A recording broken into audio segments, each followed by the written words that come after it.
Bonjour, je m'appelle Guillaume Cros, je suis chiropracteur, mais ça je pense que vous le savez déjà parce que si vous avez cliqué sur cette vidéo, c'est que vous m'avez suivi au moins sur quelques-unes de mes vidéos et vous êtes déjà abonné à ma chaîne. C'est une vidéo qui est très particulière, c'est une vidéo un peu pour fêter, on va dire fêter avec des gros guillemets, le franchissement d'un seuil qui est important, le seuil des 10 000 abonnés. Je vous cache pas qu'en créant cette chaîne, le but n'était pas du tout d'avoir le plus d'abonnés possible. C'était plutôt c'est toujours un but purement utilitaire. Essayer d'apprendre des notions de santé à des personnes qui n'ont pas forcément de formation, essayer de casser les idées reçues, et essayer de sortir un peu les patients de leur sensation d'impuissance. Parfois, quand on n'arrive pas à mettre un mot sur ce qu'on a, on ne sait pas exactement, on ne sait pas comment corriger, on pense qu'il n'y a aucune solution. Et voilà, c'était surtout le but de la chaîne. Je m'attendais même pas à avoir 100 abonnés, alors de là en avoir 1000, de là en avoir 5000, puis 10 000, c'est juste complètement surréaliste. Même si c'est vrai qu'on est habitué à avoir des nombres complètement faramineux, des 500 000 abonnés, des 1 million, des 5 millions. Toutefois, quand j'imagine 10 000, c'est vraiment titanesque. Et ça, je vous en remercie.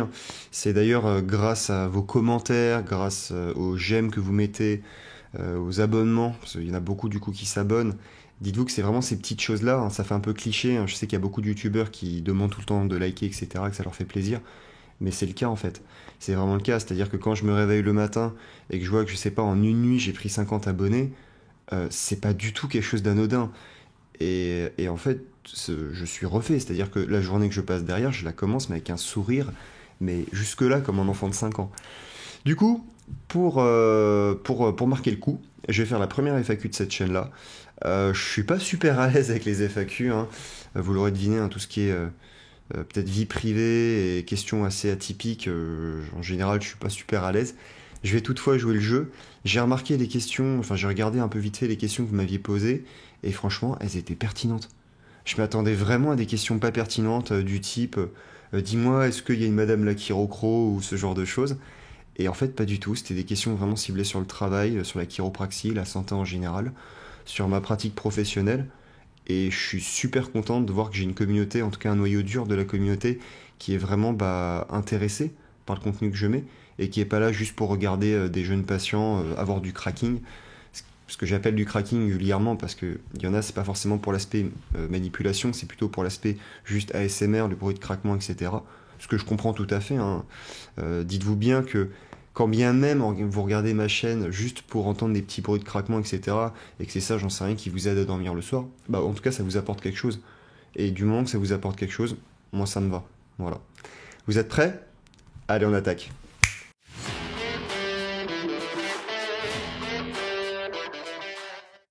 Juste avant de commencer, je vous invite à rester jusqu'à la fin de la vidéo. C'est pas pour du watch time, pour ceux qui se poseraient la question, c'est juste qu'à la fin de la vidéo, j'ai envie de vous faire part d'une annonce très importante.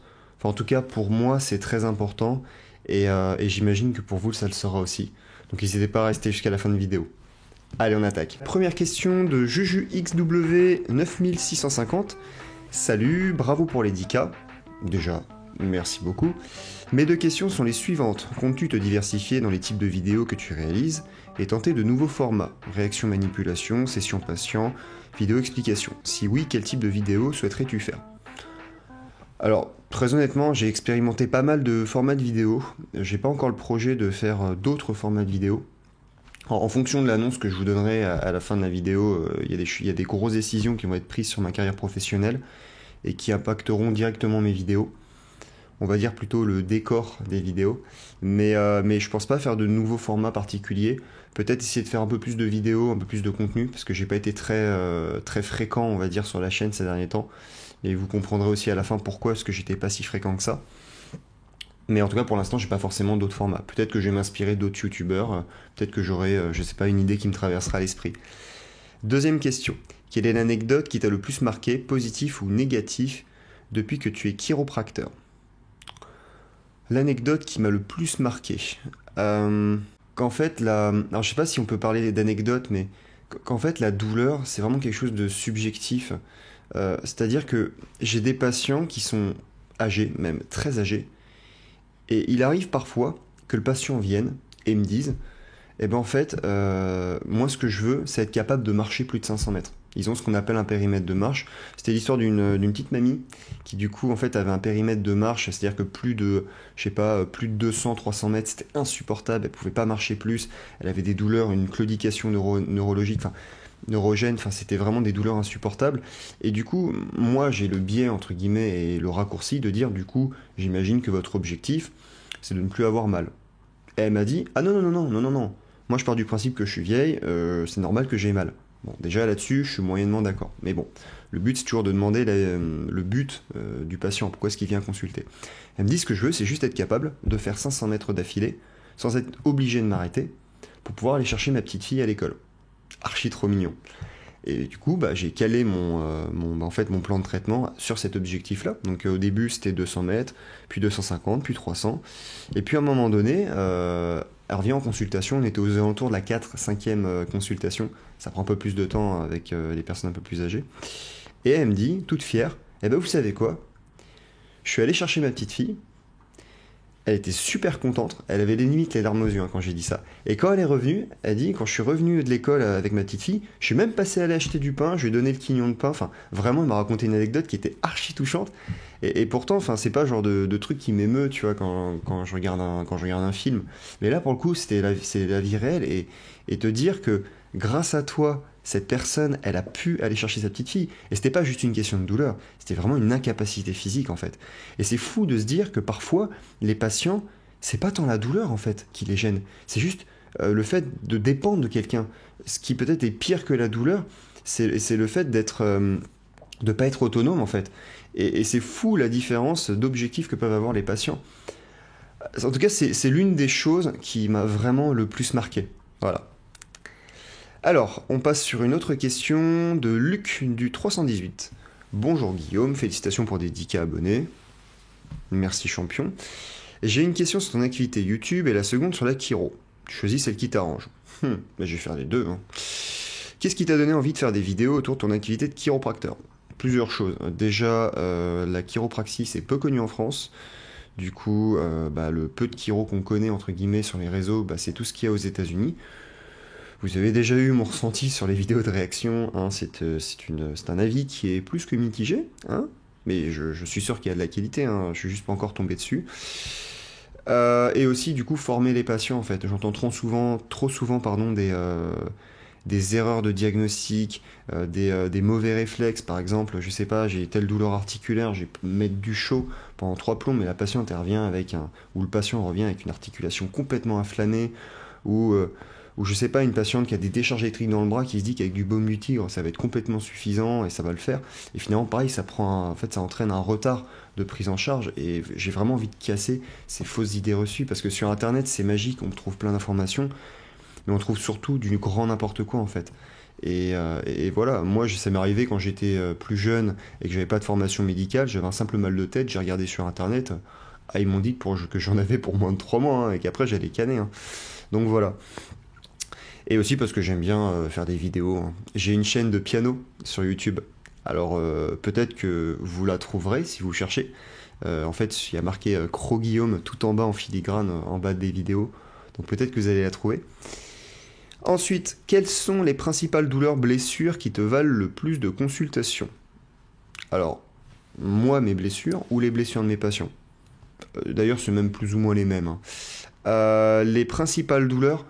typiquement, la vieille lombalgie des familles, une vieille lombalgie chronique qui est liée à de la sédentarité, c'est le patient qui bouge pas suffisamment, qui fait pas de sport, parce que selon lui, il n'a pas forcément le temps, ce qui est peut-être vrai. Hein. Du coup, des douleurs vraiment en barre au niveau du bas du dos, le fait de s'asseoir trop longtemps, ça fait mal, le fait de se lever, de passer assis à debout, ça fait mal, le fait de marcher longtemps, ça fait mal. Parfois, ça a tendance même à légèrement irradier dans le haut de la fesse. Donc c'est vraiment une lombalgie... vraiment qui a pour origine le disque, d'où ce rythme avec cette impulsivité, et qui a tendance à légèrement se transformer en sciatique. Donc ça, c'est le premier gros motif. Et le deuxième gros motif, c'est les patients qui viennent avec des douleurs vraiment au niveau de la base du cou, avec une sensation de tiraillement au niveau des trapèzes, ça remonte tout en haut. Ça, en général, c'est des patients qui dorment sur le ventre, comme as, voilà. Et du coup, on essaie de creuser, c'est de trouver tous les critères en fait qui entretiennent la douleur. Parce que c'est pas si compliqué que ça de traiter le problème. Ce qui est compliqué, c'est de déterminer les causes dans la vie de tous les jours qui entretiennent le problème. Est-ce que c'est une position prolongée au travail? Est-ce que c'est un geste en particulier? Est-ce que c'est une position de sommeil? Est-ce que c'est une déshydratation qui peut-être a tendance aussi, au fur et à mesure du temps, à aggraver le problème? Et c'est vraiment ça le plus dur. Parce que par exemple, un chauffeur routier qui consulte pour une douleur au niveau du bas du dos, je vais pas lui dire « Ok, bah arrêtez de rouler, ça fera 60 euros. » Non, bah non. Plutôt que de lui dire d'arrêter son boulot, il va falloir que je trouve un moyen pour que son corps soit prêt. En fait, je vais plutôt préparer son corps pour encaisser la journée de travail. Il va falloir aussi que je trouve les phénomènes, tous les petits facteurs qui entretiennent sa douleur. Voilà, c'est ça le plus dur.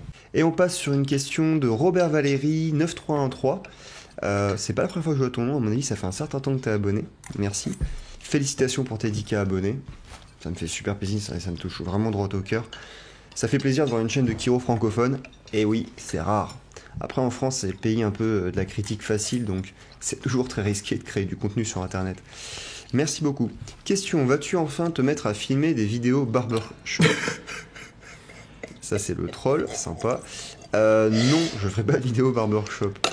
Je rigole, bien sûr. Deuxième question, la sérieuse, désolé si tu as déjà répondu à cela. Pourquoi, selon toi, la chiropraxie est si peu connue en France, alors que j'ai l'impression que c'est le métier prédominant dans les pays anglo-saxons? Oui, c'est le métier prédominant dans les pays anglo-saxons. Je crois même que c'est la 3e profession de santé mondiale, selon l'OMS. Premier, c'est médecine générale, deuxième, c'est dentaire, et troisième, c'est chiro, il me semble, il faut que je vérifie. Pourquoi est-ce que c'est si peu répandu? Bah déjà parce qu'il n'y a qu'une seule école. On connaît davantage des ostéos en France parce que les ostéos, il y en a beaucoup plus, il y a beaucoup plus d'écoles, etc. En France, il n'y en a qu'une seule l'école, donc forcément, tous les ans, il n'y a que à peu près 100 ou 200 chiros qui rentrent sur le territoire. Et c'est pas si énorme que ça. C'est difficile aussi de s'intégrer dans le système de santé. La France, elle a un système qui est vraiment assez verrouillé, et je pense qu'il y aura facilement encore 10-15 ans avant qu'on soit vraiment intégré. Après, la question, ce serait, est-ce que c'est bien qu'on soit plus intégré ou pas? Parce que les kinés, par exemple, eux, sont très très bien intégrés, seulement le prix des consultations n'a pas changé depuis 100 ans, et ça ne tient pas compte de l'inflation, et maintenant ils sont obligés de bosser comme des fous furieux pour avoir un salaire décent.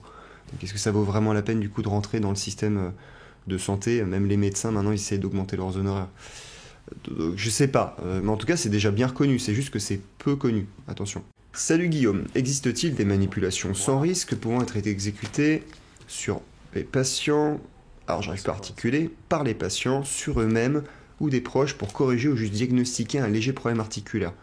Alors déjà, juste le fait de diagnostiquer tout seul quand on n'a pas de formation, non, on peut pas diagnostiquer. C'est pas juste avec une vidéo de la chirocro que vous pouvez diagnostiquer. Vous pouvez avoir une idée éventuellement du diagnostic, que du coup vous pouvez en parler derrière à un professionnel en disant ça ressemble fortement à ça, faire partager vos impressions, mais non, il n'y a pas de manière de se diagnostiquer soi-même.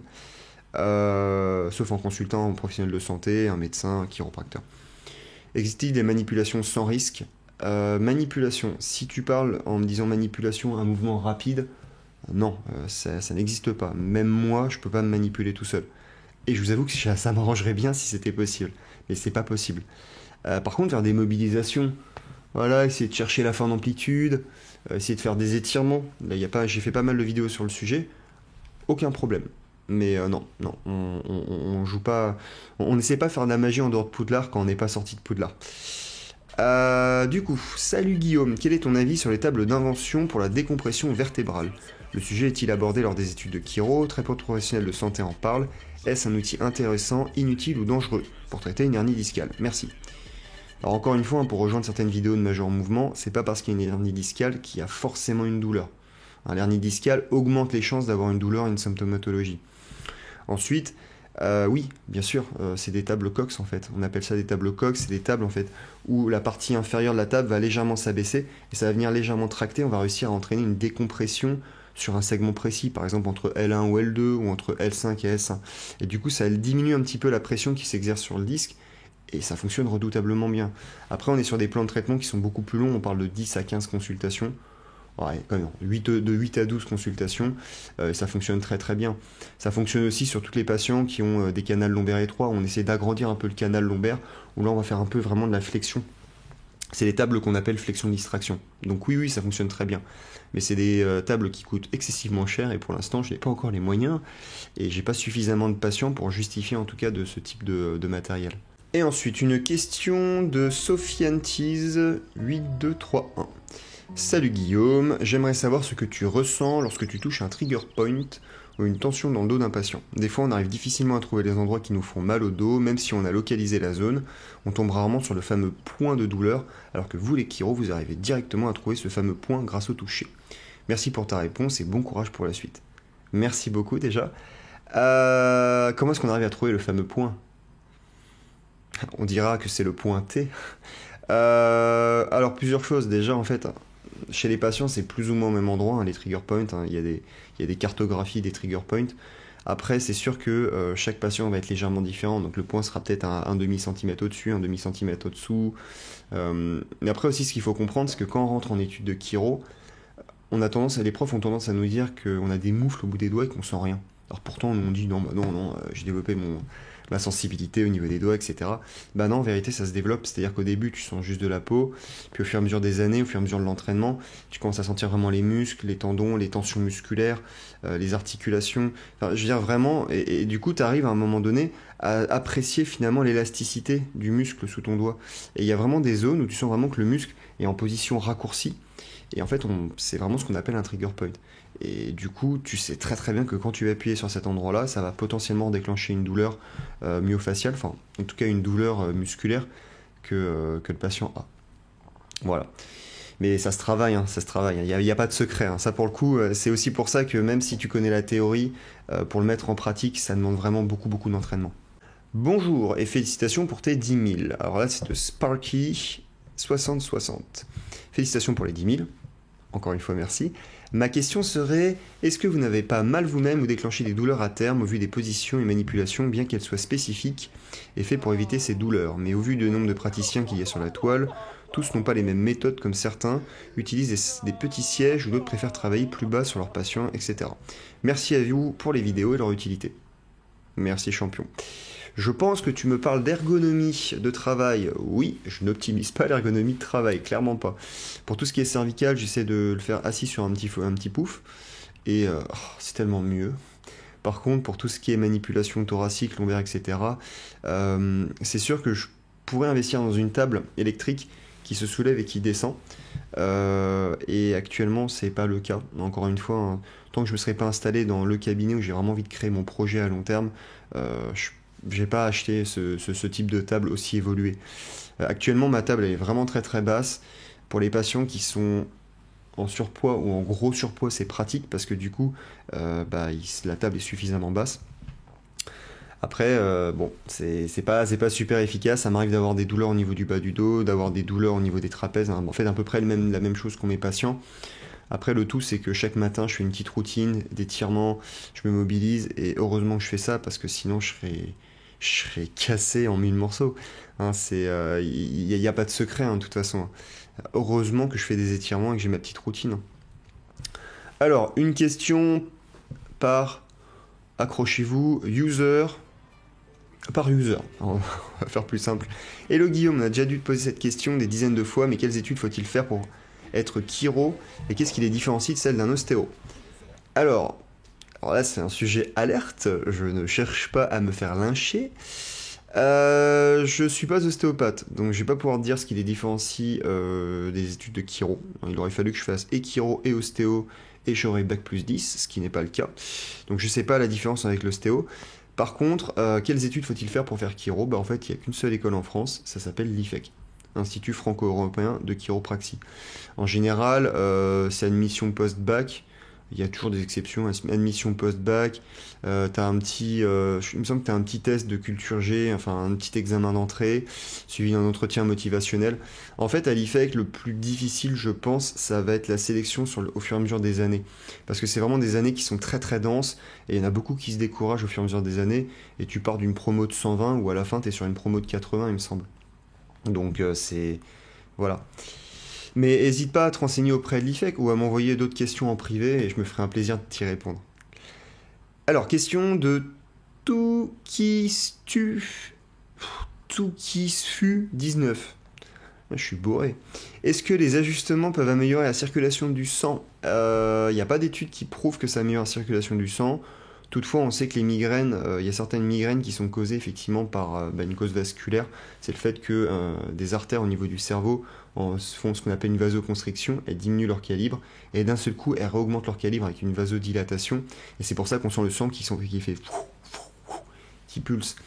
Et on peut avoir un impact sur ces migraines, sur certaines migraines. Je l'ai constaté au cabinet. Donc je pense que ça peut avoir un impact sur les migraines. Ça peut avoir un impact sur tout ce qui est circulation du sang vasculaire. Pour autant, il n'y a aucun article scientifique, à ma connaissance, qui atteste d'une efficacité. Pourquoi pas, ça pourrait être l'objet d'une étude. Question de Jérémy Nang 8987. Salut Guillaume, je suis actuellement en études de médecine, mais tu m'as donné envie de faire chiro après. Ça fait franchement plaisir. Dis-moi, est-ce possible? Quel est le parcours à faire et surtout pour moi après mes études de médecine? Malheureusement, il n'y a pas de passerelle entre médecine et chiro. Donc même si tu t'es fait bac+7, bac+8 et même plus par plaisir et nécessité, et du coup tu seras obligé de te refaire 50 chiro. Il me semble qu'il y a quand même des matières que tu pourras sauter en première année, mais encore une fois, c'est pas parce que tu as appris l'anatomie que derrière en chiro c'est pas intéressant de réapprendre l'anatomie, parce que quand tu apprends l'anatomie en chiro, tu l'apprends tout de suite avec le lien que tu peux faire dans ta pratique clinique, dans ta thérapie manuelle en fait. C'est tout de suite, on parle d'anatomie et tout de suite on met des cas particuliers qui te servent. Par exemple, je sais pas, tu apprends l'anatomie au niveau des poumons, tout de suite tu apprends au niveau du dôme pleural qu'on peut avoir ce qu'on appelle le syndrome de Pancoast-Tobias, qui est une tumeur au niveau du dôme pleural. Et tout de suite tu as une mise en situation. Tu fais vraiment le lien tout de suite entre l'anatomie et la chiro. Et ça, du coup, c'est intéressant. Donc, malheureusement, non, t'as pas de passerelle. N'hésite pas à te présenter à l'IFEC dès que tu as fini tes études. Même question, même monsieur. Quelle est l'importance de la chiropraxie dans le traitement des douleurs? Est-ce que des antalgiques suffisent? Alors, encore une fois, le but de la chiro, c'est pas juste de traiter la douleur, c'est de traiter la cause du problème. Du coup, s'il n'y a plus de problème, il n'y a plus de douleur. On a quand même fait des études sur la modulation de la douleur et on a vu qu'effectivement la chiro était très efficace sur des douleurs à court terme / moyen terme. Sur du long terme, c'est compliqué à mettre en évidence et j'ai envie de vous dire, quand bien même on montrerait que c'est pas si efficace à long terme, c'est complètement normal en fait. Parce que le but de la chiro, c'est rendre le corps suffisamment fonctionnel pour derrière donner des exercices au patient et stabiliser en fait l'état du patient. C'est vraiment les exercices qui vont faire en sorte que les douleurs ne reviennent pas, que la symptomatologie, que le problème ne revienne pas. Donc c'est complètement normal. Donc dans le traitement des douleurs, est-ce que les antalgiques suffisent? J'ai tendance à dire non, les antalgiques de base ne suffisent pas. Les antalgiques suffisent temporairement avant de consulter pour vraiment trouver et corriger en fait vraiment la cause du problème. Bon, il semblerait qu'on part sur une vidéo de 30 minutes. Allez, on est bien, donc profitons-en. Nouvelle question, Arthur Jean, c'est bientôt la fin des questions. Arthur Jean 924. Qu'est-ce qui t'a fait choisir la chiro entre autres disciplines de la thérapie manuelle? On sait que l'état des services de santé publique en France est dégradé. Est-ce que ça a un retentissement sur ton activité de chiropracteur? Quoi de neuf pour ta chaîne en 2023? Eh bien c'est parfait que ce soit la dernière question parce que quoi de neuf pour ta chaîne en 2023?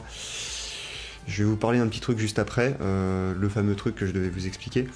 Qu'est-ce qui t'a fait choisir entre la chiro et la discipline? J'ai fait une première année de médecine et en fait ce qui s'est passé, pour être très franc avec vous, c'est que je me suis imaginé travailler de nuit dans un bloc, parce que si je faisais médecine, pour moi, c'était que forcément pour chirurgie. Et je savais que tôt ou tard, j'aurais besoin d'une vie de famille, et je veux pas qu'on me force à travailler. Je veux vraiment que ce soit moi qui choisisse mes horaires, je suis un gros bosseur, mais voilà. Et je sais pas, j'ai eu l'idée d'une thérapie manuelle non invasive qui a popé dans ma tête, et du coup, comme je suis un boulet et que je m'y suis pris trop tard, je pouvais plus m'inscrire en kiné. Donc derrière, je me suis retapé une année de prépa kiné. Pareil, quand j'ai fait mon année de prépa kiné, je me suis dit, tiens, c'est marrant quand même qu'il y ait beaucoup de kinés qui derrière font des études d'ostéo, comme s'il leur manquait un truc dans leur bagage intellectuel. Ce que je trouve vachement dommage. Je veux dire, quand tu fais une profession, c'est pas pour en cumuler une deuxième derrière. Donc c'est bien qu'il y a un problème. Est-ce que c'est parce qu'ils sont pas assez bien rémunérés, du coup ils se sentent obligés de faire des soins déconventionnés à coût de 60 €, par exemple avec des séances consul d'ostéo? Est-ce que c'est parce que dans leur traitement, ils se rendent compte qu'il y a peut-être un truc, la thérapie manuelle leur fait peut-être un peu défaut? J'en sais rien du tout. En tout cas, je trouvais ça bizarre. Donc je suis parti à la fin de ma première année de prépa kiné, plutôt pour regarder un peu de l'ostéo. J'ai juste fait quelques sélections, quelques entretiens. Et en fait, on m'a vendu la thérapie de rêve parfaite, etc. Et j'étais quand même assez suspicieux, j'ai parlé à pas mal d'ostéos. Alors c'est vraiment les ostéos à qui j'ai parlé qui ont conditionné en fait mon avis et ce que je suis aujourd'hui. Et ils m'ont tous dit, en tout cas, que c'était très compliqué de s'en sortir en tant qu'ostéo parce que on est sur un marché. J'aime pas l'idée de mot marché quand on est dans la santé, mais c'est quand même la vérité. On est sur un marché où il y a énormément d'ostéopathes et même si on est un bon ostéopathe, ça veut pas forcément, ça assure pas en fait qu'on s'en sorte bien et qu'on a beaucoup de patients. Voilà. Et ce même ostéopathe m'a dit, si j'avais eu le choix, maintenant avec du recul, j'aurais fait chiro. Et là, je me suis dit, mais c'est quoi ce truc, chiropracteur? Et là, j'ai consulté une chiro qui s'appelle Madame Nguyen. Il me semble qu'elle fait du karaté. Elle est sur Paris. Enfin, super chiropracteur. Hein, je vous conseille d'aller la voir. Et c'est vraiment elle qui m'a donné l'amour de la profession. Et du coup, ça m'a semblé juste être une évidence en fait. Mais je savais dès le début que ça allait pas être une profession facile parce qu'elle est peu connue. Mais la difficulté ne me fait pas peur. Cette phrase cliché. Et ensuite, oui, l'état des services de santé publique en France, bah, encore comme je l'ai expliqué tout à l'heure, on n'est pas forcément vraiment intégré dans le système de santé. Donc ça m'affecte pas plus que ça, si ce n'est que bien souvent j'ai des patients qui viennent, qui ont eu un parcours médical chaotique, une errance médicale, pas mal de médecins qui leur disent «Ah oui, mais votre problème c'est dans la tête, c'est juste le stress, etc.» Ils essaient de les soigner à coups d'antidépresseurs, d'anxiolytiques, etc. Et les patients après ils viennent dans un état, mais... Alors je sais, il y a des dérives médicales, il y en a partout, mais je pense qu'en fait, oui, je vois un peu le reflet de l'état des services de santé publique en France de par les patients et la situation des patients qui viennent me voir. Parce que vous vous doutez bien que quand on va voir le chiropracteur, on va pas le voir en premier lieu.